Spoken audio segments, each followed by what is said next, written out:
Hey guys, Mahal everyone, 40 the Broadway Saiyan here. Welcome to my YouTube channel, back with another video on the global version of Dissidia Final Fantasy Opera Omnia. In today's video, I'm bringing you guys part 10 of my video series Weapon Passives 15 CP versus 35 CP. So without further ado, let's go ahead and move forward to part 10 of this video series. So again, some friendly reminders when watching. This video series is intended to help those of you that are newer players or free-to-play players understand which of these weapon passives can best help a character function in the event that you don't have both of them on that character. It's also going to give you an understanding of which weapon passive would be more ideal for a budget build, because not all new players and free-to-play players will have both of these weapons for these said characters in their inventory.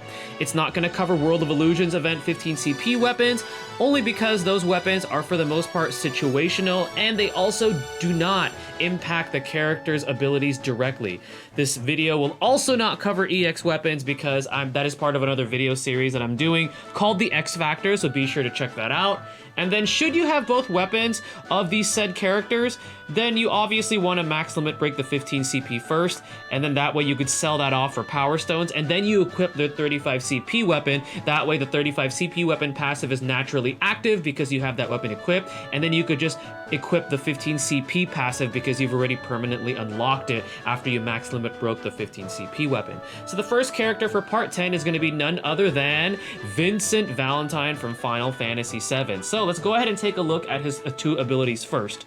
So his first ability is Deadly Beast Flare. It's a one-hit fire range brave attack with a 100% brave damage output. This inflicts 40% initial brave down and fire imperil for 4 turns. Imperil meaning that the enemy is now less resistant, or it's actually more susceptible to fire damage, and it also grants Vincent fire enchantment for 4 turns, which essentially imbues Vincent's brave attacks with the fire element. His second ability is called Livewire Shot. This is going to be a one-hit thunder range brave attack with a 100% brave damage output.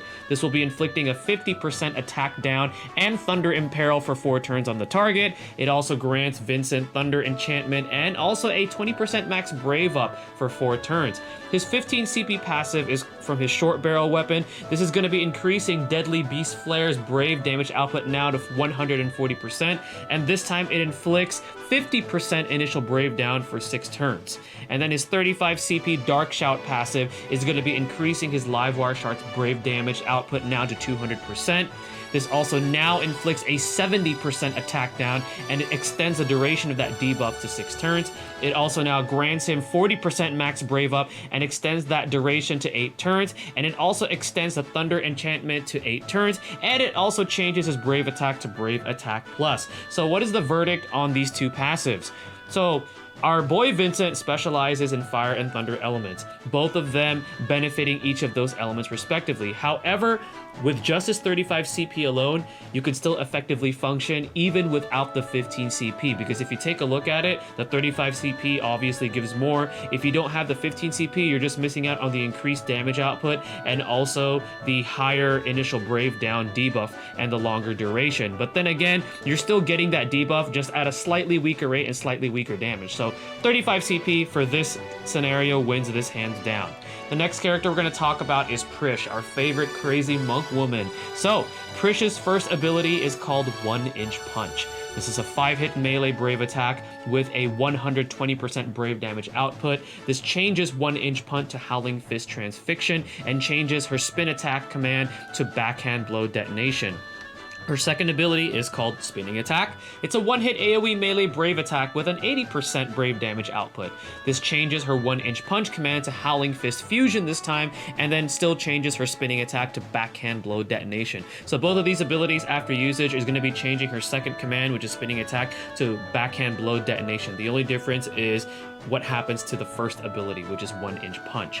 So we're going to take a look at the transformed abilities next. The first one being Howling Fist Transfixion, which comes from using 1-Inch Punch. This is a one-hit melee brave attack plus a one-hit Holy Magic brave attack with a grand total of 160% brave damage output. This grants Prish medium crit rate up for 2 turns, and after you use this ability, it reverts both of her abilities back to their original state. Her next transformed ability, coming from using spinning attack, is going to be Howling Fist Fusion, which is a one-hit melee brave attack plus a one-hit fire holy magic brave attack with a grand total of 200% brave damage output. Upon using this, you are going to revert both abilities back to their original state. And then her next transformed ability is that Backhand Blow Detonation, which is available both after either using 1-inch punch or spinning attack. This is going to be a one-hit melee brave attack alongside a one-hit wind magic brave attack with a grand total of 180% brave damage output.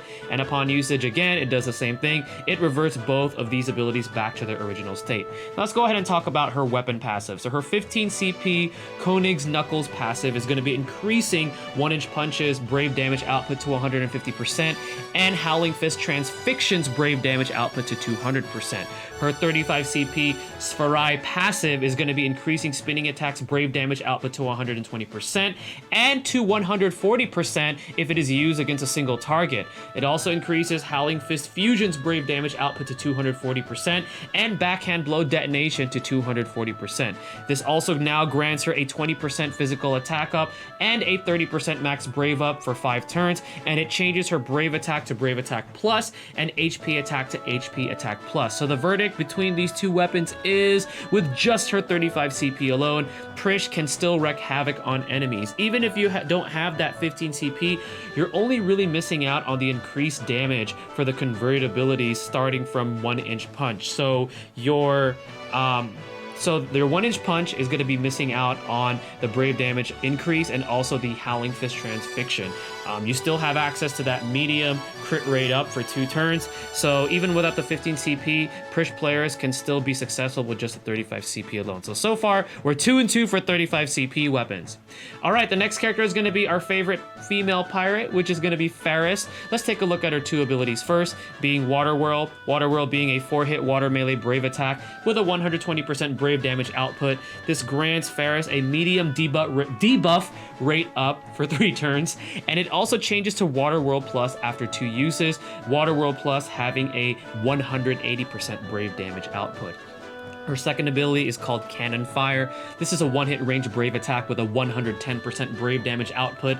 This ability has a small chance to inflict 1 to 3 of the following debuffs. Poison, based on 20% of initial brave, 20% attack down, 20% defense down. This does change to Cannon Fire Plus after 2 uses of Cannon Fire, which now has a 160% brave damage output, and this time it has a medium chance of inflicting the 3 previously stated debuffs. Now let's take a look at her gear passives. 15 CP Assassin Dagger passive is going to be giving Water Whirl's brave damage output up to a 140% now, and Water Whirl Plus is going to have a brave damage output increase to 200%. It also extends the medium debuff rate up that Faris gives to herself for 6 turns. So now she has that for 6 turns. And then her 35 CP Orichalcum Dirk is going to be increasing Cannon Fire's brave damage output to 150% and Cannon Fire Plus's brave damage output to 200%. And this time, Cannon Fire Plus is now accessible after only 1 usage of Cannon Fire. That debuff chance on Cannon Fire is increased, and the debuffs are extended to 8 turns, and those 3 debuffs do have a potency increase. And now this ability also inflicts 30% max brave down for 8 turns. So now you have access to 4 different debuffs, with one of them being guaranteed with that 30% max brave down. Cannon Fire Plus has an even larger chance to inflict the previously stated debuffs. So that is going to be the passive there. So what is the verdict on Faris's weapons? So the verdict is Water Whirl's damage output, even with the 15 CP, honestly is a bit on the low side. So at least if you only have her 35 CP, you can take advantage of Faris's strong point, which is potential multiple debuffs. So now we're 3-3 for 35 CP on part 10. So the last character we're going to talk about is Ramza, the squire who supports the party. So Ramza's first ability is called Shout. It grants Ramza brave based on 50% of his attack, so that's a brave battery to himself. It also grants Ramza the Shout unique buff for 5 turns. Shout gives him a 40% attack up, 20% max brave up, and a small speed up. His second ability is called Galvanize, which grants all party members Brave based on 50% of Ramza's attack, so it's a Brave battery for everybody. It also grants the party 20% attack up and Brave regen based on 30% of initial Brave for 6 turns. His 15 CP broadsword passive is going to give Shout's potency an increase, and it's also going to lower the action delay on that ability. It's going to extend it to 8 turns, and now Shout grants 50% attack up this time, 30% max Brave up, and small speed up. And then his 35 CP Platinum Sword is going to be granting 30% attack up and Brave regen now based on 40% of initial Brave to the entire party, and extends them to 9 turns. So what is the verdict on Ramza? So DFFOO, as we know, is a game that generally favors teamwork. I mean, you have a party of 3, and unless you like to be gung-ho and like to try to solo everything, while Ramza does increase his own damage output with a unique buff from his 15 CP, I still feel like you're going to find better value if you just happen to have him alone with his 35 CP, because at least the ability that is impacted is the one that helps the entire party out. However, if you still have his 15 CP on its own without the 35 CP, at least you still have access to a fairly good Galvanize, because, you know, 20% attack up and a Brave regen based on 30% of initial Brave, that's still not bad, and you still get the Brave battery off of it for your party. So for this one, I feel like I want to say it's a tie, because either one is pretty good. So we're 3 and 3 for 35 CPs, and then with Ramza being the last one in this video, being a tie for both of his weapons. That is going to be concluding part 10 of this video series. Hopefully you guys enjoyed that. I will be putting out part 11 soon. Once again, I am 40 the Broadway Saiyan. Stay tuned for the next video, and mahal everyone.